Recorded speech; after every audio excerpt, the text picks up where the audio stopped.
Hey everyone! So I am back with another book haul because I have been buying books like crazy from Book Outlet lately. It's really bad. I have a problem. I just cannot resist their good deals, and now they have like free shipping if you get over $45 worth in Canada, and shipping is only $5 even if you go under $45. So I mean, sometimes when they have their scratch and dent books on for a really good price, or they've got another sale going on, or I have one of those $5 off coupons, I just can't resist. So yeah. So just let's jump right in. So recently I've gotten Meg Cabot's Proposal, a mediator novella. I don't tend to purchase novellas in physical book format, and often they're not even available as physical copies. But I love everything to do with the Mediator series. That's my favorite series by Meg Cabot, to be honest. And so anything that involves Susan Jesse, I'm there.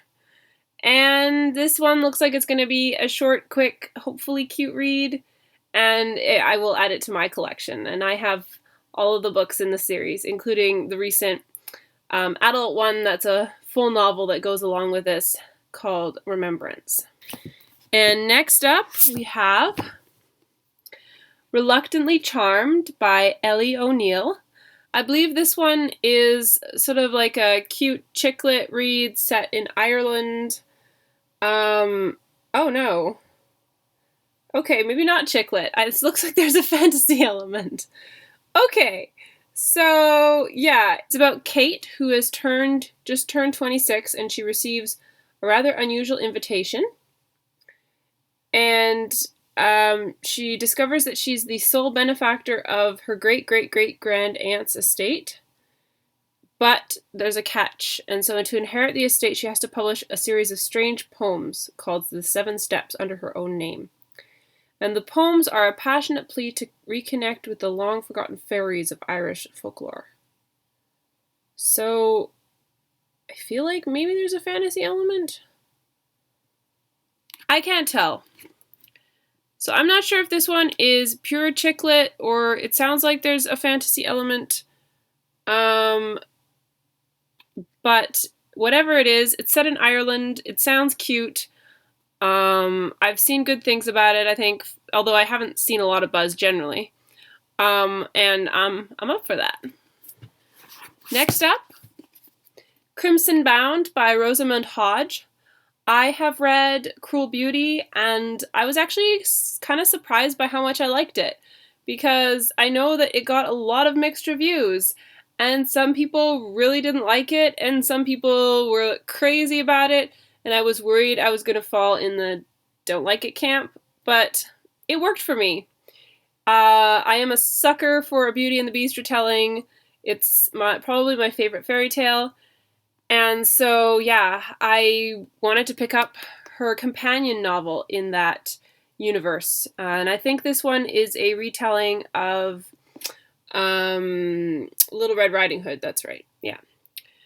And I've also seen really good things about Gilded Ashes, which is, I think, a novella she wrote that is a retelling of Cinderella. So I'm hoping at some point I can get my hands on that, although I think it's just an ebook form. The Brides of Roll Rock Island by Margo Lanagan. I don't think I've read any Margo Lanagan previously. I've heard that her stuff is really like edgy and dark, but that the writing is quite good, and yeah, that it sort of pushes boundaries. So we'll see how I feel about this one. I don't know that much about it except that it's about Selkies, I believe. So we'll see. Bone Gap by Laura Ruby. I've seen really good things about this one. It sounds pretty different from anything else I've read. It's about this young girl who goes missing, and this boy who knows what really happened to her. She was kidnapped by a dangerous man whose face he can't remember. And it's like a magical realism read, I believe, which I don't tend to read a lot of magic realism, but we'll see what I make of this one. Anne of the Island by L.M. Montgomery. This one I love the cover of. It's done in this sort of watercolor kind of way, and it just looks gorgeous. And Anne of the Island is my favorite of the Anne books that I've read, and I had a copy, but it was this copy. It's a library discard, and I don't mind this cover if it weren't for all the stickers and barcode and the fact that the book is pretty beat up looking. So I really wanted a nicer edition, especially since it's my favorite. And so when I saw this one on Book Outlet, I could not resist. It's just gorgeous. And now I kind of want the rest in the series to match. We'll see about that. Prized by Keira M OBrien. This is the second in the Birthmarked trilogy. I've read the first and I liked it. It was a long time ago now. And so we'll see how the series continues on for me. Strangely Beautiful by Liana Rene Hebert. This one has a long story associated with it. So originally, well, it's a bind-up of two books, the first two books in the series, and so those books are The Strangely Beautiful Tale of Miss Percy Parker and The Darkly Luminous Fight for Persephone Parker. And The Strangely Beautiful Tale of Miss Percy Parker has been on my wish list for years and years and years now. And so I jumped at the chance to get it when I saw it on Book Outlet, especially because it was bound up already with the second in the series. And also, this cover is really beautiful. But when it arrived, it looked like this. And there was a major problem with the way that the pages were cut towards the end. There's a huge section here where like it had to get all scrunched up in there because they were completely like missized and miscut, and it's just like not good. Not good at all. So it was a scratch and dent. I knew it was a scratch and dent, but I'm like, well, this isn't even really readable, that section. Like, it's ridiculous. So I emailed their customer service and I sent them a picture of it, and they got back really quickly and were like, yes, we'll send you another copy. And they did. And so thank you, Book Outlets, because the copy I got is really great. There's nothing wrong with it, pretty much. And so, yeah, I am looking forward to diving into this one. Okay, and now for a couple more like heavy-duty books. I've got The Time Traveler's Almanac. And this is a collection of 72 stories by a lot of really famous authors like Douglas Adams, Isaac Asimov, Ursula K. Le Guin, George R. R. Martin, H.G. Wells, that all involve time travel. And it is honkin' huge. So I haven't started reading anything from here, but I do like time travel, so I'm sure that some of the stories in here will be my kind of read. And the other one is The Complete Plays of William Shakespeare. So I have a few separate plays of William Shakespeare in my collection, but not a complete version, and this is every single play he's written, so I thought, why not for the price that it was in hardcover? I quite like the spine. Anyway, yeah, it's crazy tiny font though, and it's like double columned. It's, yeah, it's intense. Okay, and then in my most recent order, I got Of Metal and Wishes by Sarah Fine. This is a ghost story set in China, I think. In historical China. Yeah. Defiance by C.J. Redwine. I think this is some sort of dystopian-esque. Yeah. Some sort of dystopian-esque novel. Red Queen by Victoria Aveyard. This one I know has gotten lots of buzz.